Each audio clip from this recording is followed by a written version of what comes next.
Recuerda que puedes escuchar este audio horas antes de su estreno y sin publicidad, suscribiéndote en cesarvidal.tv.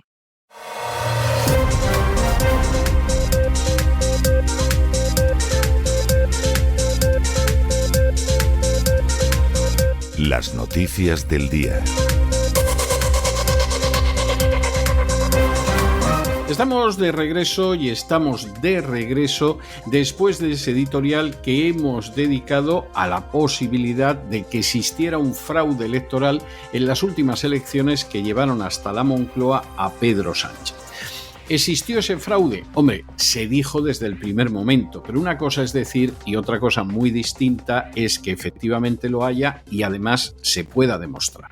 Había cosas que cantaban la traviata. Para aquellos de los oyentes que no conozcan cómo es el sistema electoral español, se vota al mismo tiempo al Congreso y al Senado y lógicamente la mayoría que hay en el Congreso pues suele repercutir en una mayoría en el Senado. Es decir, si hay una mayoría del Partido Socialista en el Congreso, tiene una mayoría en el Senado, y si hay una mayoría del Partido Popular en el Congreso, pues tiene una mayoría en el Senado. Bueno, pues en estas elecciones, de manera totalmente psicalíptica, el Partido Socialista obtuvo esa mayoría en el Congreso para que en el Senado la tenga el Partido Popular, lo cual no deja de ser curioso, y algunos apuntaron a ello como una muestra de fraude electoral. Esto es discutible, eso no es una muestra de fraude electoral, es muestra en todo caso de la perplejidad que a algunos nos corre al ver el resultado, pero de ahí a decir que hubo pucherazo todavía hay bastante trecho. Cuestión aparte es que efectivamente, como en estas declaraciones de Víctor de Aldama, de pronto se apunte a que el voto por correo fue un voto que efectivamente estuvo sujeto a fraude.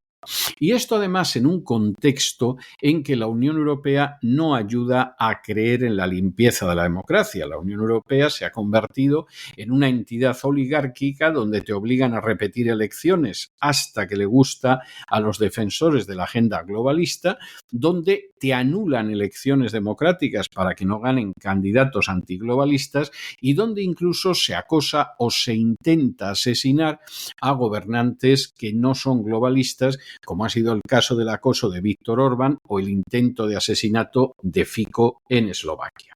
Y esa es la realidad y no tiene más vuelta de hoja. Pero de eso hablábamos en nuestro editorial y entramos ya en nuestro boletín informativo y además entramos como siempre por el segmento de España. Volvemos con el entorno cercano familiar del presidente del gobierno, Pedro Sánchez, porque resulta que la Diputación de Badajoz sabía que el hermano de Pedro Sánchez, David Sánchez, defraudaba a Hacienda y no actuó. De hecho, entre noviembre de 2021 y marzo de 2022, David Sánchez vivió en la Moncloa mientras declaraba que tenía residencia en Portugal, no tenía un móvil a su nombre para que Hacienda no lo geolocalizara e incluso utilizó un teléfono registrado a nombre de Playboy S.A., que era la empresa nacional. Lo de la plaza creada a medida es evidente que no tiene más vuelta de hoja. Lo de la falta de control en su trabajo es impresionante, ni existen evaluaciones, solo hay algunas memorias breves que se entregaron en 2025 y que da la sensación de que se elaboraron a posteriori. E incluso, pese a que tenía un contrato de dedicación plena, pues iba solo cada 15 días, lo cual es fantástico. Para terminarlo de arreglar,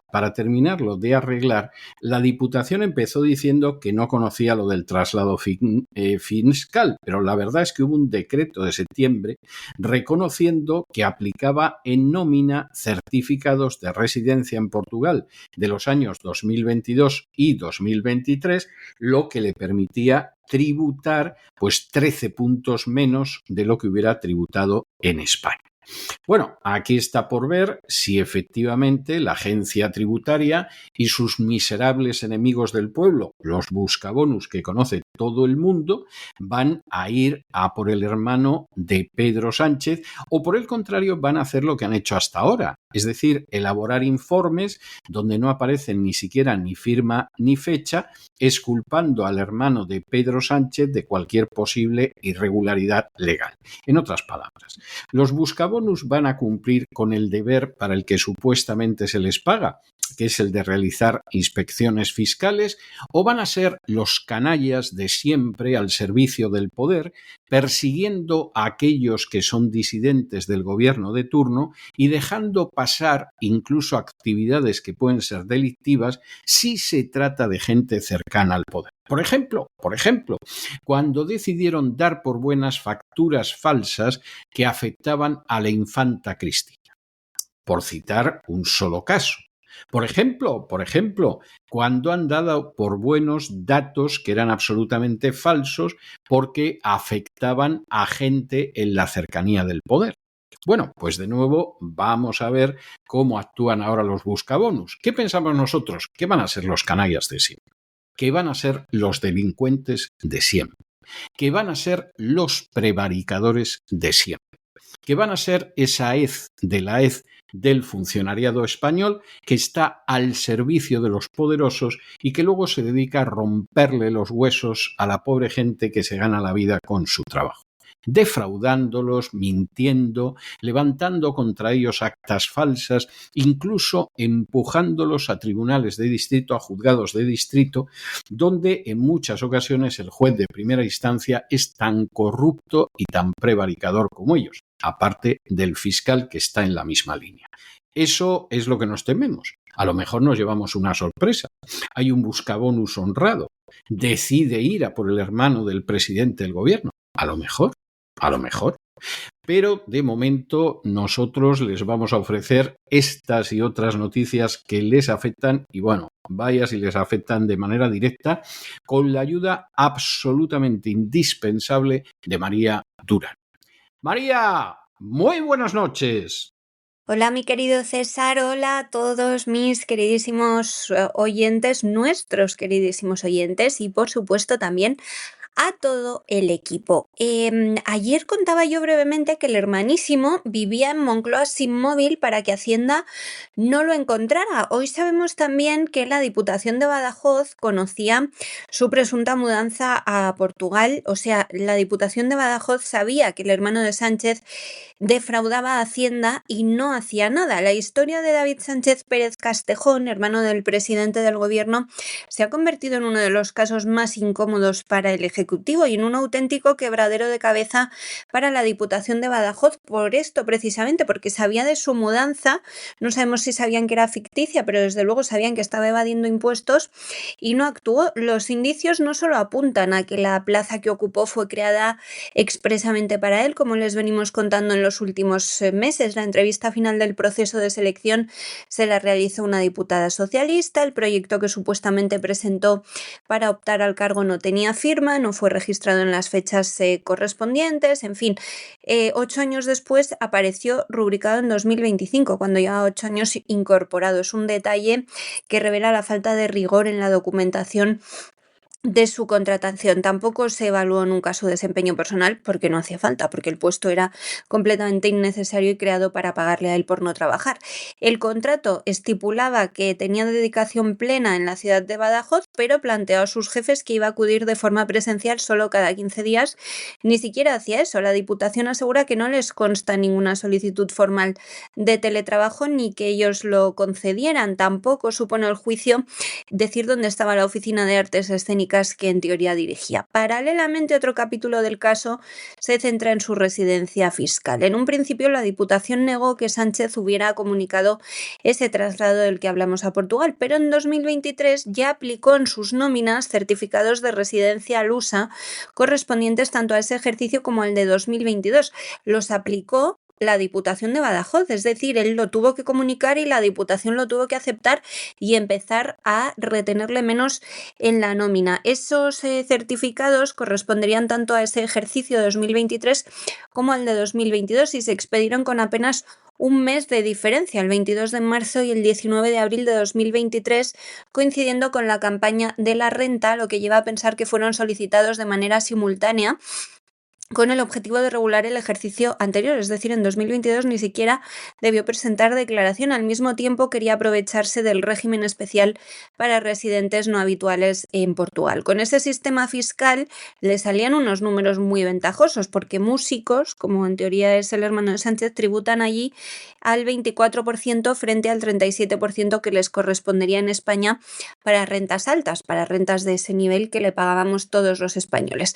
El acceso a esa información además solo fue posible tras la intervención del Consejo de Transparencia, que obligó a la Diputación de Badajoz a entregar los datos el pasado julio de 2025, después de meses en los que se estuvieron negando, alegando un supuesto carácter reservado por el sumario judicial. Finalmente, un decreto firmado por la nueva presidenta de la Diputación, Raquel del Puerto, este 16 de septiembre, ha reconocido que los certificados portugueses estaban en el expediente personal de David Sánchez y que con ellos se ajustaron sus retenciones de IRPF desde abril de 2023, o sea, le ajustaron el 22, el 23 y luego el 24 hasta que renunció a la oficina ya este año. La contradicción es evidente, aseguraban no tener constancia formal, pero se beneficiaba gracias a esos documentos que usaban ellos para calcular su nómina. En fin, esto refuerza la tesis de la juez instructora y además pone en evidencia la falta de control por parte de la Diputación en un asunto relevante. La Audiencia Provincial de Badajoz, por cierto, ha avalado el trabajo de la magistrada Beatriz Viedma y ha decidido sentar en el banquillo, ya saben, a David Sánchez y al que fue su principal valedor, y se comenta que algo más, al secretario general del PSOE extremeño, Miguel Ángel Gallardo. Ambos están acusados de prevaricación y tráfico de influencias. Gallardo decía la semana pasada que a él le perseguían por ser del PSOE, pero la realidad es que le persiguen porque creó un enchufe para el hermano del presidente del gobierno, con dinero no suyo, sino de todos, y porque luego se aforó de aquella manera. Las sospechas de fraude están reforzadas por otras pruebas, y es que Sánchez, el hermano, ya saben que residió en la Moncloa durante varios meses. Su esposa utilizaba esos meses un vehículo oficial conducido por guardias civiles para acudir a sus revisiones ginecológicas, y además David Sánchez dejó una autocaravana estacionada en un aparcamiento de funcionarios dentro del complejo presidencial durante 2 años. Pero es que además entre noviembre de 2021 y marzo de 2022, cuando permanecía escondido en Moncloa, estuvo sin tener línea telefónica a su nombre en España, una maniobra que la UCO ha interpretado como un intento de esquivar la geolocalización que Hacienda utiliza con los falsos residentes en el extranjero, con todos menos con él. Me dirán que no es casual. Cuando reapareció en marzo de 2022 lo hizo usando un terminal registrado a nombre de Playboy, la empresa familiar de los padres de Sánchez, esa empresa de plásticos que ha recibido más de 1 millón de euros en ayudas durante la pandemia. Este tipo de teléfonos se conocen como black phones para la UCO y suelen emplearse en tramas de fraude para dificultar el rastreo policial. La incógnita principal sigue siendo ahora si la agencia tributaria, tan estricta con todos nosotros, recordarán que antes del verano se suicidó un joven agricultor porque no podía más con la persecución a la que lo sometía Hacienda, va a decidir finalmente abrir una comprobación exhaustiva de sus declaraciones de la renta y si le imputará un delito contra la hacienda pública, porque de momento lo único que está claro es que la combinación de puestos a medida, certificados fiscales cuestionables y maniobras para borrar huellas dejan más que claro un trato de favor hacia el hermano del presidente del gobierno. Bueno, y nos volvemos a encontrar el enésimo enjuague, el enésimo apaño ligado a Begoña Gómez y a todo lo que había organizado en torno a la Complutense. En 2022, el vicerrector de la Complutense, Juan Carlos Doadrio, preguntó si la cátedra que desempeñaba Begoña Gómez podía cobrar por asesorar a empresas, porque efectivamente Begoña Gómez no podía desempeñar esa cátedra y entonces eso lo solucionaron de tal manera que codirigiera la cátedra y entonces mediante este recurso de dudosa legalidad pues la cosa no era tan escandalosa. Si alguien decía, pero bueno, está indocumentada, ¿cómo puede ser catedrática? Y además en la Universidad Complutense, pues siempre se podía decir, no dirige la cátedra, la codirige, la codirige, que es algo absolutamente para echarse a reír por la debilidad del argumento. Pero bueno, era el argumento que había. Y claro, Begoña Gómez pues decidió que desde la Complutense y desde la cátedra, si asesoraba a empresas, se llevaba más cacho. Y entonces el vicerrector se lo preguntó y la asesoría jurídica de la Complutense dijo que bajo ningún concepto, que esto no podía ser.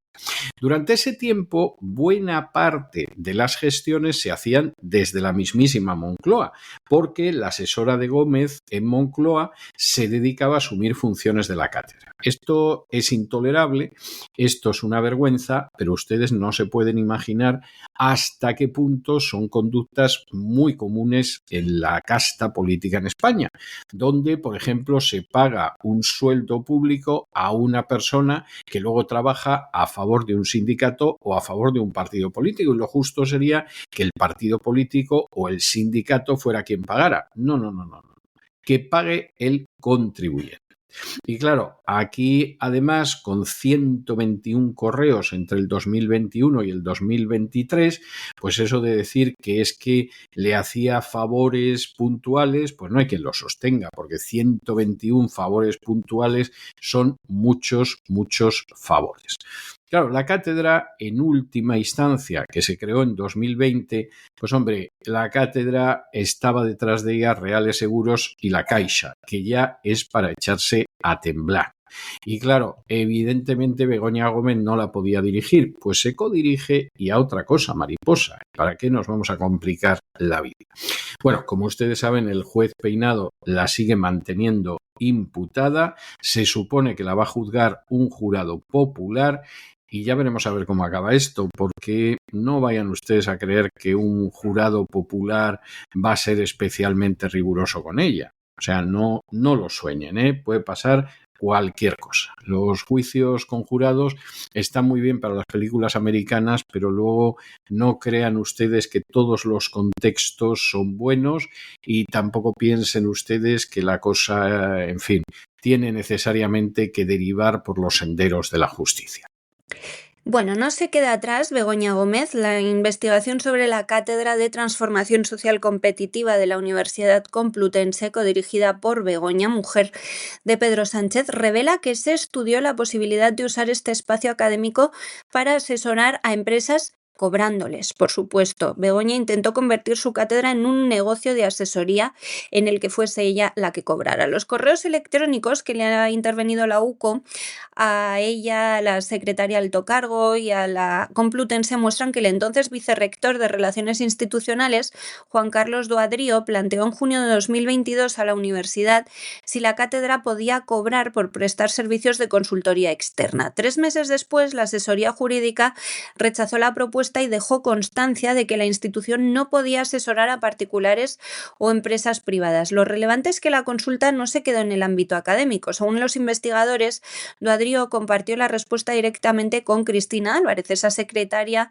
asesora alto cargo en Moncloa de Begoña Gómez, a la que incluso dirigió el cuerpo del mensaje. En paralelo, los correos analizados revelan un patrón, y es que Álvarez asumía funciones propias de la cátedra en nombre de Begoña, gestionando cuestiones administrativas, respondiendo consultas sobre pagos de convenios, tramitando adendas con empresas como Mercadona, Indra, Once o Deloitte y solicitando también certificados de donaciones para Hacienda. Además, participó en la organización de actos académicos como la Escuela de Verano, envió el currículum de Gómez o preparó preguntas para su intervención. En total, la UCO ha identificado 121 correos entre abril de 2021 y junio de 2023, suficientes, a juicio de los investigadores, para desmontar la versión de la esposa del presidente, quien aseguraba que al juez que su asesora solo le había hecho algún favor puntual. Como mínimo le hizo 121 favores puntuales desde la cátedra. Ya saben, porque les conté ayer que el juez ha pedido también los correos de cuando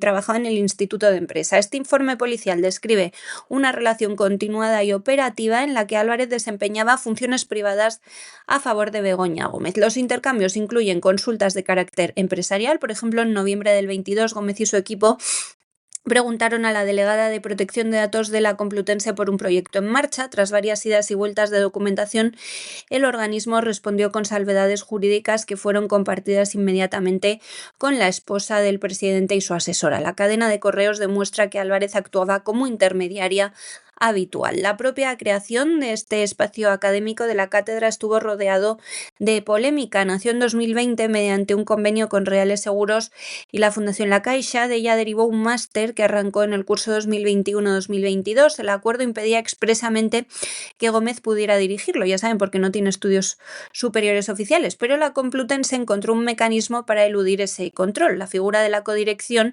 que le otorgaba a ella un rango equivalente al de otro académico. El juez que instruye la causa, Juan Carlos Peinado, las mantiene imputadas a ambas por un presunto delito de malversación y ya ha advertido que si el caso llega a juicio será un jurado popular quien determine la responsabilidad de la esposa del presidente en este episodio que une política, universidad y beneficios privados para Begoña a partir de recursos públicos.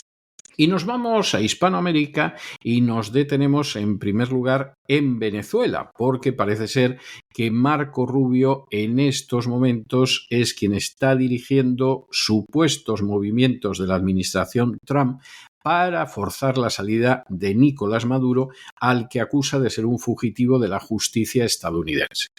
Hombre, el comentario de Marco Rubio seguramente a la oposición venezolana le parecerá muy alentador, pero había un fugitivo de la justicia americana también en Siria y ahora mismo es el presidente de Siria y encima lo reciben en Naciones Unidas, o sea que aquí puede haber de todo.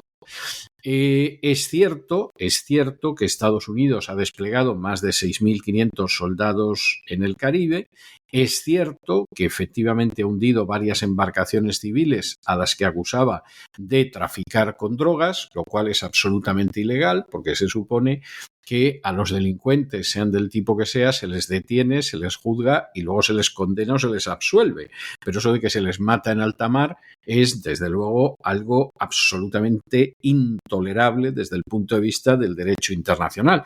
Y por otro lado, hombre, con 6.500 soldados en Panamá, como se hizo en su día, puedes hacer cosas. En Venezuela la cosa es más difícil. En estos momentos la oposición en el exilio pues va en la línea de colocar a Edmundo González, que hace más de un año que se supone que iba a estar como presidente en Caracas, pues colocarlo como presidente tras la caída de Maduro, pero aquí esto no está tan claro. Y teniendo en cuenta que la estrategia que por un lado defiende Marco Rubio es totalmente contradicha por Richard Grenell, que considera que aquí no puede haber un nuevo lío militar más, pues nos tememos que Marco Rubio se debe de estar trabajando al exilio venezolano. Hombre, a él lo eligen además en la Florida, pero que esto va a ir poco lejos. Va a ir poco lejos mientras Maduro siga entregando a Estados Unidos todas las materias primas que quiere, que eso sí, lo hace a través de multinacionales. No se hagan demasiadas ilusiones, aunque seguramente de esta manera se entretiene Marco Rubio, que como no hace nada como secretario de Estado, todo aparece otra persona anunciándolo, pues efectivamente, bueno, pues por lo menos no se aburre. La administración de Donald Trump ha intensificado en los últimos días la presión para destituir al presidente venezolano, Nicolás Maduro, y baraja una campaña militar más amplia para forzar su salida del poder, según han revelado funcionarios estadounidenses citados por el New York Times. La iniciativa estaría liderada por Marco Rubio, actual secretario de Estado y asesor de Seguridad Nacional, quien sostiene que Maduro es un dirigente ilegítimo vinculado al narcotráfico hacia Estados Unidos, lo que a su juicio constituye una amenaza inminente. Rubio cuenta con el respaldo del director de la CIA, de John Ratcliffe, y de Stephen Miller, asesor de política interior de Trump. En las últimas semanas, Washington, ya saben, ha intensificado sus operaciones, su presencia en el Caribe. Según el mismo diario, el Pentágono ha desplazado ya a más de 6.500 soldados en la región y ha realizado ataques letales contra embarcaciones acusadas de traficar con drogas vinculadas a Venezuela. Trump ha reconocido al menos 3 operaciones de este este tipo desde septiembre, con un saldo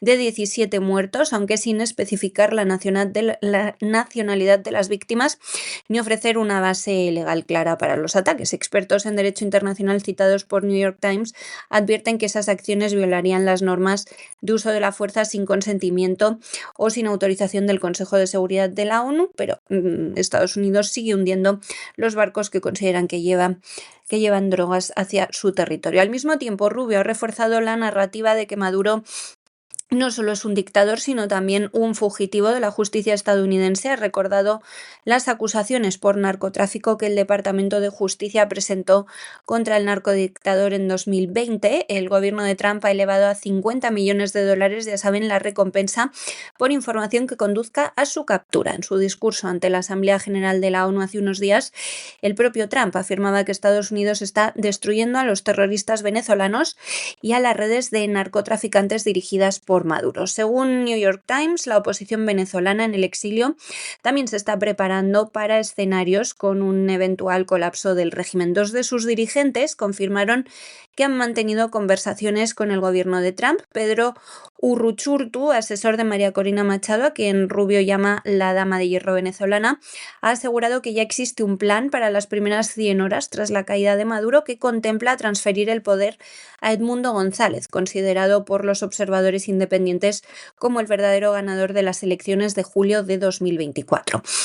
Sin embargo, persisten las divisiones también dentro de la propia administración Trump. Por ejemplo, Richard Grenell, enviado especial a Venezuela, defiende seguir la vía diplomática y advierte que cualquier intento de cambio de régimen por la fuerza podría arrastrar a Estados Unidos a una guerra prolongada. Grenell ya ha negociado en secreto la liberación de rehenes y acuerdos migratorios y sostiene que aún hay tiempo para la diplomacia. De hecho, aquí les hemos contado antes del verano algún viaje que hizo en persona para llevarse presos a Estados Unidos. Desde Caracas, el gobierno venezolano insiste en que no es un gran productor de drogas y acusa a Washington de usar como excusa el narcotráfico. También decían que lo que quieren los estadounidenses es promover en Venezuela un cambio de régimen. La vicepresidenta Delcy Rodríguez, ya saben, gran amiga de Zapatero, de Ábalos, de Aldama, señalaba a New York Times que la intención real de Trump es tumbar a Maduro y revelaba que el mandatario había enviado recientemente una carta de 3 páginas a la Casa Blanca pidiendo diálogo, un documento que fue publicado por el gobierno venezolano el 21 de septiembre, del que también les hablamos aquí.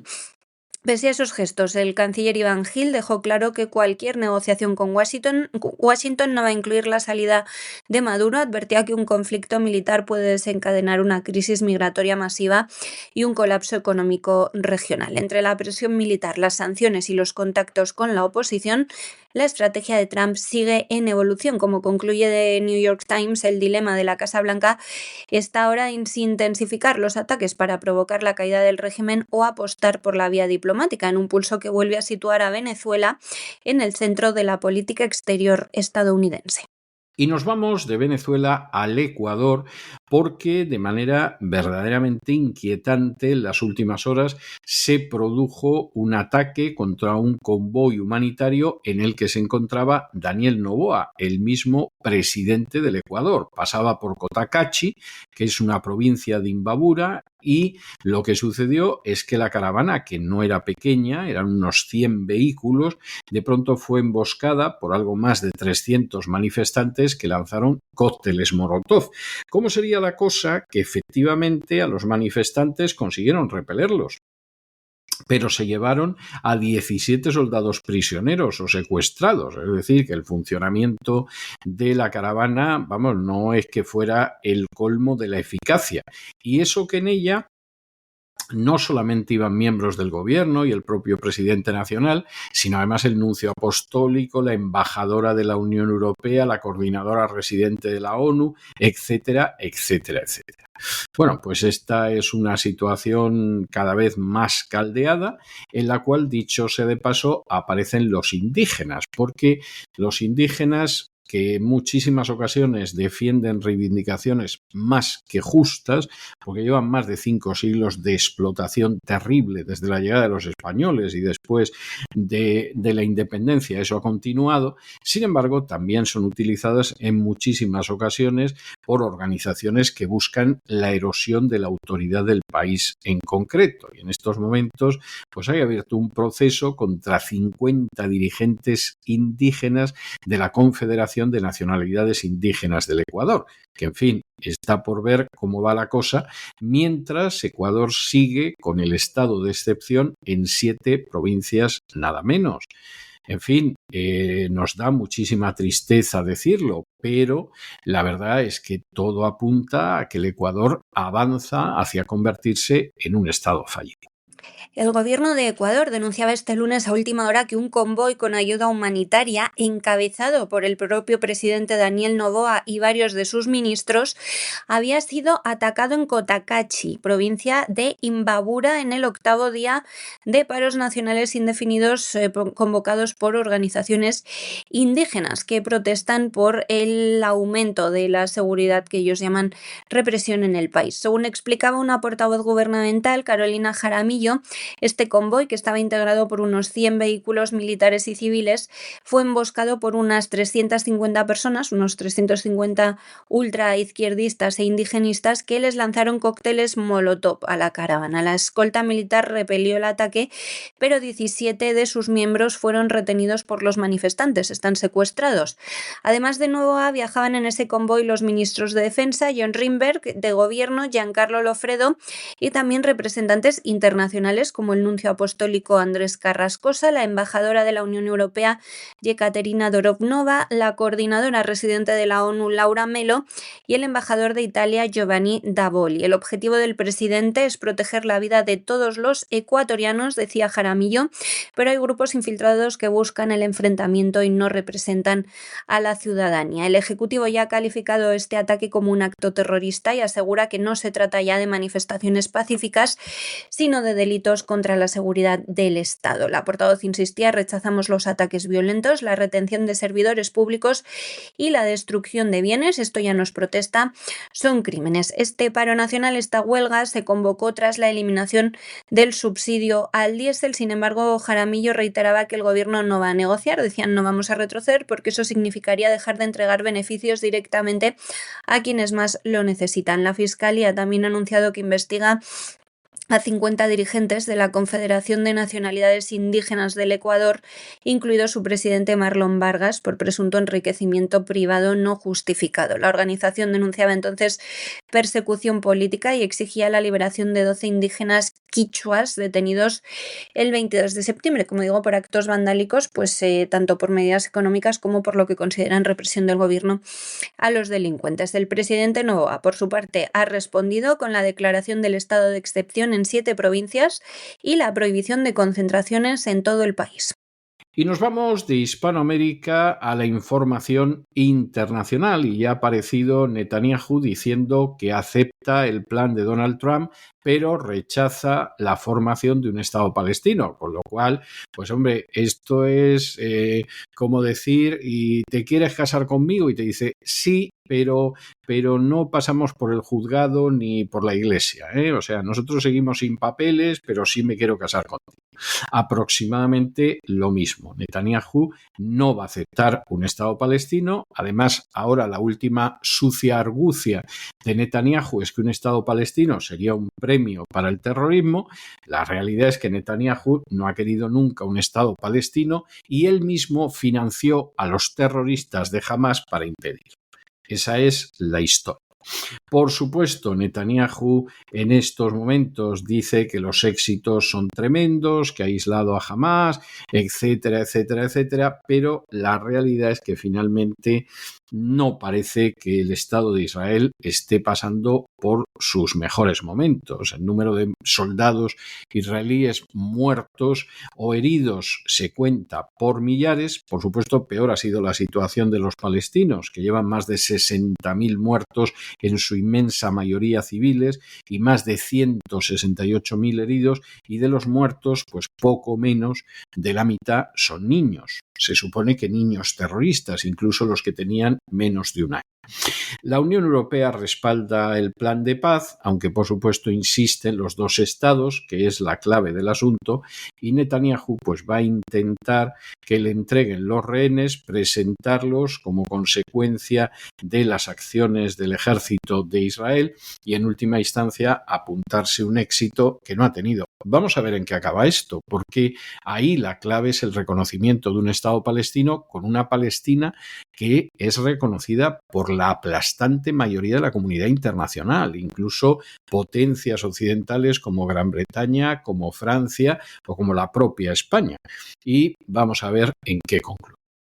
El primer ministro de Israel, Benjamín Netanyahu, ha asegurado en las últimas horas que aunque ha aceptado la propuesta del presidente de Estados Unidos, Donald Trump, para poner fin a la guerra en Gaza, no contempla en ningún caso la creación de un Estado palestino. Sus declaraciones llegan en un momento en el que la comunidad internacional insiste en que la solución de dos estados es la única vía hacia la paz duradera en Oriente Próximo. En un vídeo publicado en su propia cuenta de X, antes Twitter, Netanyahu respondía en hebreo a preguntas sobre el plan de Trump, que contiene 21 puntos.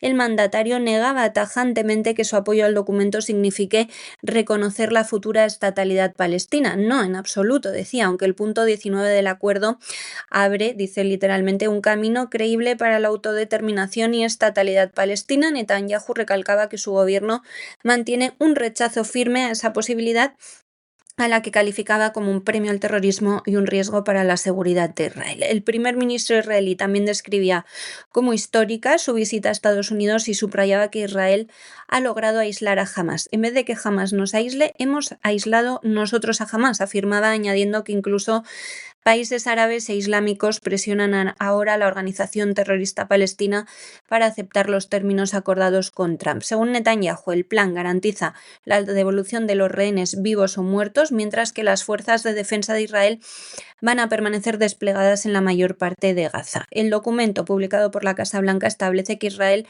no ocupará ni se anexionará a Gaza y que sus tropas se retirarán gradualmente, dejando el control temporal a una fuerza internacional de estabilización. Esa presencia internacional sería transitoria hasta que la franja sea considerada segura y sin riesgo de que resurja la amenaza terrorista de Hamás. El plan llega tras casi un año de ofensiva israelí en Gaza, iniciada tras los ataques del 7 de octubre de 2023, que según las autoridades gazatíes ha dejado más de 66.000 muertos y 168.000 heridos. La presión internacional contra Israel ha crecido en las últimas semanas por el elevado número de víctimas palestinas y también por las restricciones a la ayuda humanitaria, a la entrada de ayuda humanitaria en el enclave. Aún así, la propuesta de Trump ha recibido el respaldo de buena parte de la Unión Europea. La jefa de la diplomacia comunitaria, Kaja Kallas, afirmaba que representa la mejor oportunidad inmediata para poner fin a la guerra, mientras que la presidenta no electa de la Comisión Europea, Ursula von der Leyen, insistía en que todas las partes deben aprovechar esta oportunidad. Ambas subrayaban que la liberación de los rehenes tiene que ser el primer paso. Por su parte, el presidente del Consejo Europeo, Antonio Costa, calificaba esta iniciativa de Trump como una oportunidad real para acabar con el conflicto y defendía que la solución de dos estados sigue siendo la única vía viable para una paz justa y duradera. En la misma línea, la presidenta del Parlamento Europeo, Roberta Metsola, señalaba que el plan de Trump ofrece un marco hacia la paz. Netanyahu, sin embargo, en esto se mantiene inflexible. Ha dejado claro que nunca aceptará un Estado palestino, aunque el plan de Trump de facto sí abre esa puerta. La encrucijada ahora recae en Hamás, que debe responder a una propuesta que divide a la comunidad internacional entre quienes ven en ella un punto de inflexión hacia la paz y quienes temen que sea solo otra pausa en un conflicto mucho más largo. Y concluimos el programa hablando de un personaje al que seguramente le vamos a dedicar un editorial, porque es un auténtico retrato de lo que son las oligarquías en Estados Unidos. Les estamos hablando de Howard Rubin, H para los amigos, que es un personaje muy interesante. Howard Rubin pertenece a una familia judía. Es un personaje que desde el primer momento se dedicó a hacer negocios dentro del mundo financiero en Estados Unidos. Trabajó para el Solomon Brothers, que era una banca judía, pasó por Merrill Lynch. En un momento determinado, además, ganó muchísimo dinero siendo joven, inventándose esas hipotecas basura que en un momento determinado llegarían a la gran crisis económica del año 2008, y también en un momento determinado se dedicó a gestionar el Soros Fund Management, que era el gran fondo de inversión de George Soros. O sea, como ven ustedes, aquí todo queda en familia, todo es oligarquía, y además oligarquía judía, para ser honrados. Bueno, ¿y qué pasa con Howard Rubin? Que es un señor muy conocido, por ejemplo, por ser un mecenas, que es lo que suele pasar con todo este tipo de sujetos, que luego regalan dinero y entonces se labran una imagen de benefactores, de mecenas, etc. Bueno, pues muy sencillo, que finalmente la fiscalía va a ir contra él, porque durante años lo que hacía era captar víctimas femeninas, incluidas algunas antiguas modelos de la revista Playboy, se las llevaba a un ático cerca de Central Park, donde las encerraba en una sala insonorizada, y una vez que estaban allí, pues lo que sucedía era que las sometía a las torturas que le gustaban y a los abusos sexuales. No era cuestión de pagar prostitutas, porque eso era muy vulgar y existe, al menos en teoría, un consentimiento mutuo. No. Aquí lo que hacía el amigo Rubin, pues era que a estas muchachas se las llevaba con engaño, las secuestraba, las torturaba, parece ser que le encantaba darles descargas eléctricas y ver cómo se agitaban con el efecto de la electricidad, y por supuesto abusaba sexualmente. Y luego, pues hombre, siempre, ya que te han torturado y te han violado, pues hombre, más vale que llegues a un acuerdo y te lleves algo de dinero, que no que te metas en un lío legal con un sujeto que, aparte de ser un depredador sexual y un canalla, muestra de la peor cultura financiera americana, trabaja nada más y nada menos que para Soros, que hay momentos que se cree Dios. La asistente de este buen hombre, que se llama Jennifer Powers, también ha sido arrestada, porque además se les acusa de falsificar documentos bancarios para adquirir una vivienda en Texas. Y además, y esto ya es bastante interesante, Rubin en estos momentos se ve sometido a prisión sin fianza, porque efectivamente el juez considera que se puede escapar como se le deje la más mínima posibilidad, y no se equivoca el juez. ¿Qué le puede caer a Rubin? Hombre, pues a Rubin le pueden caer entre 15 años de cárcel, casi mínimo, y cadena perpetua. Pero está por ver qué sucede, porque en última instancia esta acción contra él viene del Departamento de Justicia de los Estados Unidos, pero se le va a juzgar en Nueva York. Y Nueva York, como todo el mundo sabe, es Jew York, es decir, la traducción sería Judío York. Y entonces, claro, aquí la situación es complicada. Es complicada porque hay causas que desaparecen. En este caso es muy notorio. Rubin ha aparecido en algún libro, aparece como personaje en alguna película, como el Big Short. Entonces no es tan fácil de ocultar. Pero nadie lo sabe, ¿eh? Y Epstein, hasta que lo detuvieron y apareció suicidado, se libró de situaciones gravísimas sin especial problema. O sea que vamos a estar atentos, porque esto es una auténtica radiografía de determinados sectores sociales de Estados Unidos y, en fin, hay que ver en qué deriva todo. Y los muy usuarios de redes sociales seguro que se han enterado de esta noticia. Los que no, se van a quedar tan helados como yo cuando lo he leído por primera vez. El Departamento de Justicia de Estados Unidos ha imputado a Howard Rubin, un hombre de 70 años, que dirán quién es. Pues es el ex gestor de carteras de Soros Fund Management, es decir, uno de los principales ex asesores de Soros. ¿Por qué lo han arrestado y procesado? Por liderar durante una década un esquema de tráfico sexual, abusos y fraude fraude bancario, todo junto en Manhattan. Lo más terrible del caso es que tenía una mazmorra sexual para torturar a sus víctimas. Según la acusación, entre 2009 y 2019, Rubin atrajo a mujeres, incluidas exmodelos de Playboy, a un lujoso ático que tenía cerca de Central Park. Allí había instalado una habitación insonorizada equipada con dispositivos de prácticas BDSM y aparatos de descargas eléctricas, descrita por los fiscales como un auténtico calabozo sexual. En ese espacio las víctimas habrían sido sometidas a violencia, coerción y engaños. Los fiscales del caso detallan que Rubin destinó más de $1 millón a financiar vuelos, pagos y el mantenimiento de la propiedad donde se producían los abusos. Para silenciar a las víctimas utilizaba acuerdos de confidencialidad y presiones legales. En muchos casos las mujeres también fueron inducidas a consumir alcohol o drogas antes de los encuentros para aumentar su vulnerabilidad y poder abusar más fácilmente de ellas. Junto a Rubin ha sido detenida su asistente Jennifer Powers, de 45 años.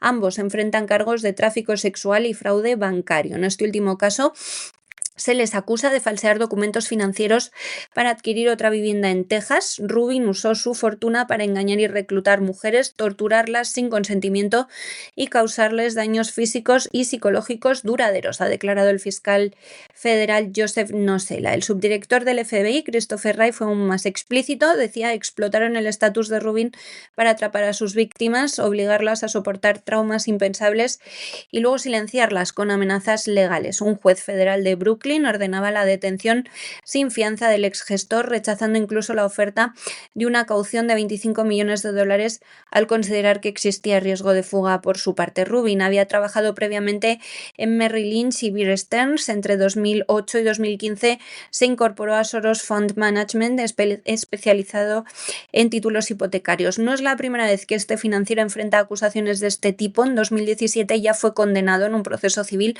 a pagar $3,9 millones a varias mujeres por abusos similares. Sin embargo, ahora la causa es penal y las consecuencias podrían ser mucho más severas. De ser hallado culpable, Rubin afronta un mínimo de 15 años de cárcel, pero se enfrenta hasta la cadena perpetua por tráfico sexual, además de 30 años adicionales por fraude bancario.